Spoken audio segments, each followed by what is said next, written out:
धियो यो न प्रचोदयात्। ओम प्रणव अक्षर का प्रतीक माना गया है, ब्रह्म ईश्वर का प्रतीक। ये पहला जो गांठ है प्रणव अक्षर ओम का प्रतीक, और 3 गांठें बीच में होती है। अभी देवी दिया के प्रतीक रूप में। तो ये गायत्री मंत्र इसमें पिरोए गए। अभी तो ये मात्र एक धागा है। इसकी कीमत क्या है? 3 रुपया, 5 रुपया मात्र। इसकी इस धागे की कीमत अभी 5 रुपया।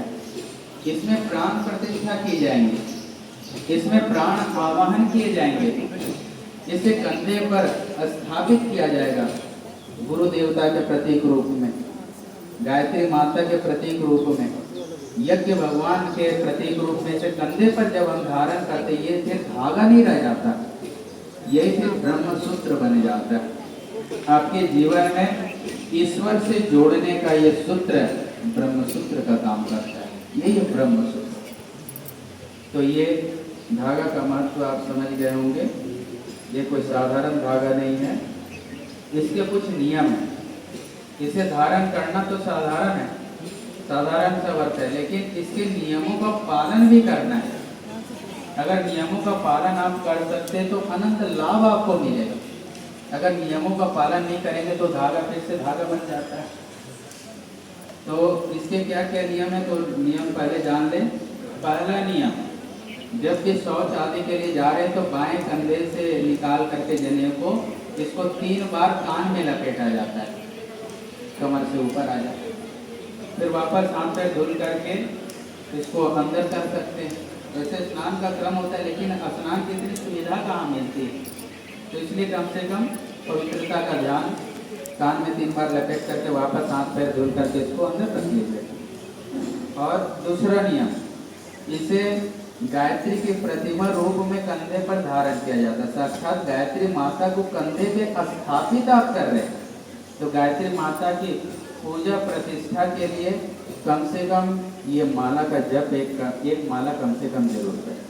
3 माला करने का विधान है, लेकिन 15 से 20 मिनट लग जाता है नए लोगों को माला जप करने में। माला जप कैसे करेंगे?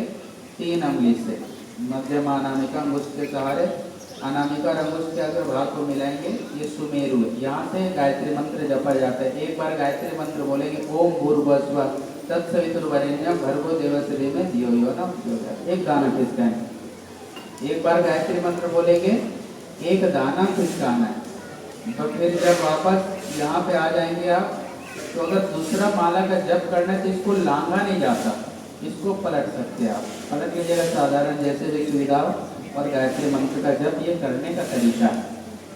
वैसे एक माला जप कम से कम जरूर कीजिए।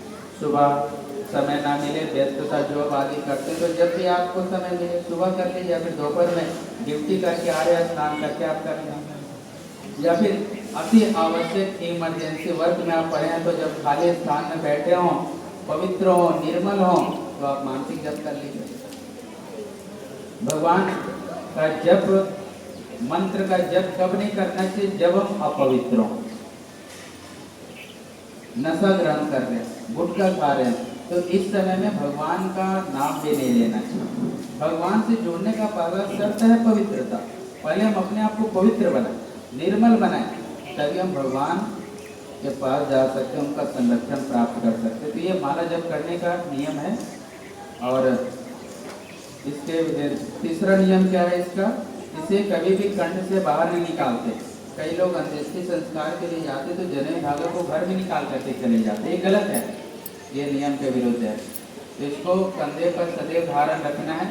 बाकी जब भी स्नान आदि करें तो स्नान करते समय साबुन आदि से इसको धुल भी सकते, क्योंकि पसीने आदि से अधिक कालीमा जम जाती है।